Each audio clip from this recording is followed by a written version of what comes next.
Loh, katanya bikin video IRP Tokped. Ayo, ayo. Masih main. Ayo, ayo. Ayo Mas, bikin video Mas. Pembukaan Mas. Ayo serius Mas. Loh, kameramennya juga. Loh, iya dah. Oh alah. Duh, ya Kameramennya. Setelah mereka saling melempar ejekan, Oh iya, sebelum bikin video, perkenalan dulu ya. Editor kasih subtitle. Iya. Sama NPM.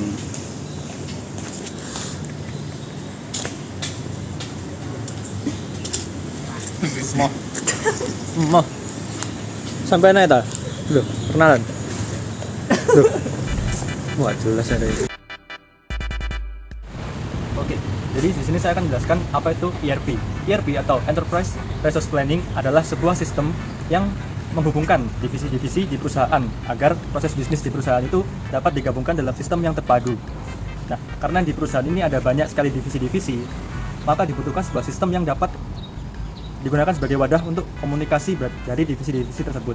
Bayangkan jika banyak divisi di perusahaan berjalan dengan sistemnya masing-masing, maka data yang ada akan tidak sinkron dan memungkinkan terjadinya miskomunikasi.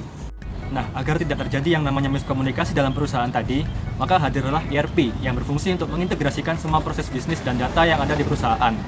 Maka fungsi dari ERP ini pada intinya adalah untuk menjaga agar komunikasi dan data di suatu perusahaan ini tidak terjadi miss atau banyak data yang berbeda, agar komunikasi dan perkembangan perusahaan bisa menjadi lebih cepat.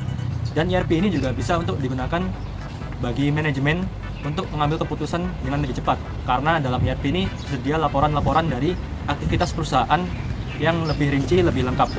Sekian mungkin penjelasan mengenai ERP. Mas, modul-modul apa saja yang ada di dalam ERP Mas? Oh, modul-modul dalam ERP. Singkat saja. ERP biasanya terdiri dari beberapa modul-modul yang masing-masing memiliki fungsi bisnis tertentu. Berikut adalah beberapa modul umum dalam ERP. Let's go. Modul keuangan dan akuntansi untuk mencatat transaksi, menyusun laporan keuangan, hingga penggajian. Kemudian ada modul sumber daya manusia atau HRM untuk mengelola data karyawan, absensi, hingga rekrutmen. Lalu ada modul logistik dan inventaris untuk mengatur stok,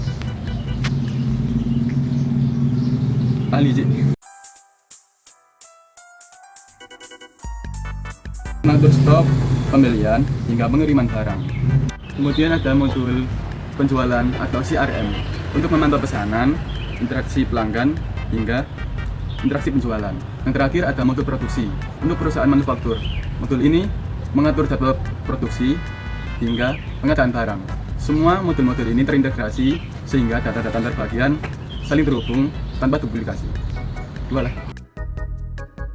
Bagian dari ERP yang digunakan oleh Tokopedia, yaitu SAP Business One, adalah yang pertama meningkatkan efisiensi operasional, yang kedua laporan keuangan secara akurat dan real time, dan yang ketiga skalabilitas untuk UKM menengah dan ke atas. Ada juga kekurangan yang dimiliki oleh SAP Business One tersebut. Yang pertama yaitu keterbatasan skalabilitas enterprise secara besar. Jika volume pengguna dan transaksi yang di dalam Tokopedia ini terus melonjak, ini akan membutuhkan peningkatan TI secara signifikan, yang akan membutuhkan biaya besar untuk meningkatkannya. Dan yang kedua, tidaklah natively web based, yang berarti itu akan membutuhkan hosting cloud khusus atau VPN.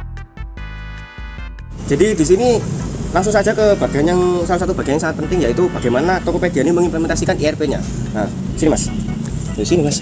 Nah, jadi kalau Mas kedekatan Mas. Oke. Di belakang saya Mas, di belakang saya Mas. Di belakang saya. Nah, udah kelihatan Mas. Udah. Nah, jadi semisal di sini saya mau check out barang seperti ini, handphone di sini. Nah, yang pertama implementasinya adalah inventory management. Jadi stok yang ada di sini itu akan berubah secara real time. Ketika ada seseorang membelinya, maka stoknya akan berkurang dari 151 menjadi 150. Begitu juga dengan barang-barang yang lainnya. Nah, lalu yang kedua adalah order management. Jadi misalnya kita ingin mengorder sebuah barang. Nah, ketika kita mengklik tombol beli, maka di sini ini termasuk ERP order management. Nah, yang ketiga adalah financial management. Nah, untuk mengeceknya, semisal ada barang yang sudah kita beli, itu kan masuk di bagian transaksi. Nah, di bagian transaksi ini nanti ini sudah termasuk financial management, yaitu bagaimana cara kita membayar sellernya atau bagaimana uang bekerja di dalam Tokopedia, itu semua ada di sini. Lalu yang keempat adalah CRM atau Customer Relationship Management. Nah, seperti kita tahu CRM itu menyimpan data-data pelanggan. Misalnya user ini sudah pernah check out teknologi atau perangkat elektronik. Nah, di sini nanti yang keluar seperti ini, smartphone, laptop. Nah, walaupun saya scroll kembali, saya refresh, di sini juga sama. Begitulah Tokopedia CRM. Yes. Nah, yang kelima ini kita tidak bisa langsung melihat di dalam Tokopedia-nya ya, tapi dari apa yang saya pelajari itu, kalau di Tokopedia itu ada yang namanya Human Resource Management atau HRM. Itu di mana Tokopedia ini menggaji dan mengabsensi para karyawannya yang mengelola Tokopedia. Dan yang terakhir seperti biasa, Business Intelligence, yang dimana itu bisa mengatur pengambilan keputusan untuk kedepannya tentang Tokopedia. Nah, itu semua adalah implementasi ERP berdasarkan apa yang saya ketahui. Ya mungkin kalau saya sebagai user yang sudah sering menggunakan Tokopedia ini, pengalaman saya ya ini lebih asik daripada platform belanja yang lain.